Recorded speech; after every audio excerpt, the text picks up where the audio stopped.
editorial director of CEO, speaking, of course, to Volodymyr Zelensky, President of Ukraine. So a warm thank you to him as well for being live with us on what Antonio Costa, the President of the EU Council, said today was literally the most important day on the Brussels map for that topic of EU enlargement. And now it is time to focus on a country whose fate is very linked, in fact, to Ukraine, on Moldova. Submitted the candidacy back in 2022, and we're thrilled to have President Maia Sandu with us here physically in Brussels. Come up on stage, we'll be sitting down with Euronews' EU editor, that's Maria Tadeo. So a round of applause. Presidente Maia Sandu. Thank you very much. Thanks. Well, thank you very much.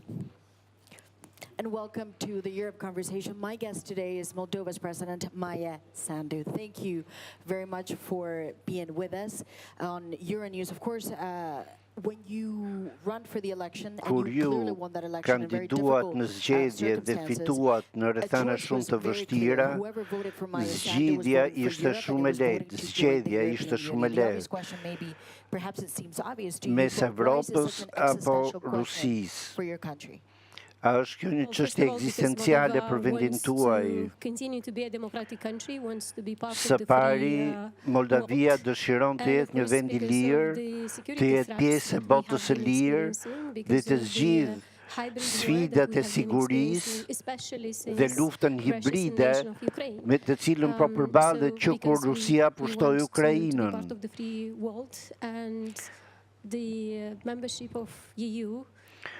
Pra, anëtarësimi në BE do të na mundsonte që t'i arrinim këtij qëllimi.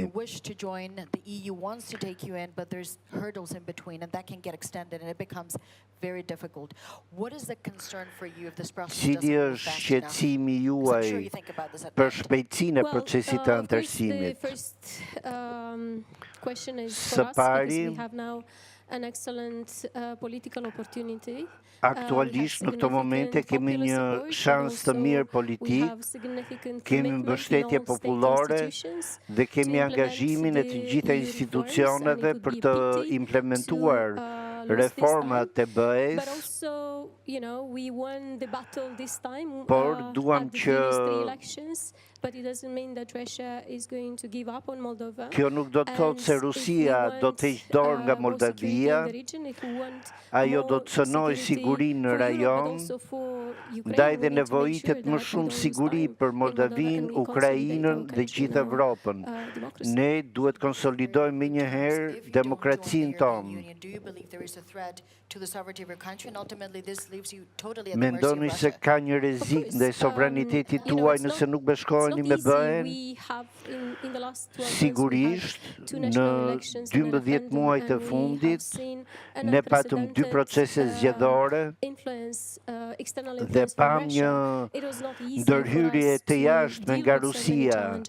Nuk ishte e lehtë për ne të përballeshim me gjithë këto sfida, por e dim që Evropa është pranë nesh dhe kemi ambicien për të bërë një shtetet antar.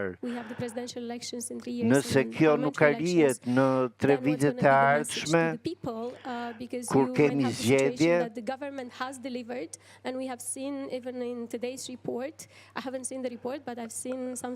atëherë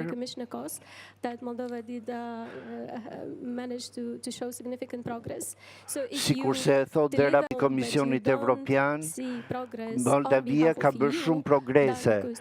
Pra, nëse do të kemi një progres të brendshëm, por ky progres nuk do të shihet nga BE-ja, atëherë do të kemi tensione në rajon. They say that you're making huge progress, again in difficult circumstances, and they also say you're ready to open all clusters in November. The obvious question is, why has this not been done before? It's almost the end of the year. Përse nuk janë hapur kapitujt e tjerë në një kohë kur ndodhemi në fund të vitit?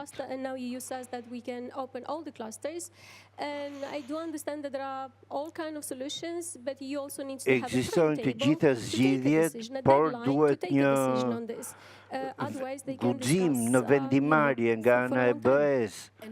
I have to ask you a follow-up question because some believe, of course, in Brussels that the concern is not so much Moldova, the issue, but is Ukraine. And many look at the Moldovan bid and the Ukrainian bid as joint bids, as twins. Shumë politikanë në BE e shohin Moldavinë si një skenar që ai i Ukrainës, Moldavia dhe Ukraina janë gati të lëvizin për në hapin e ardhshëm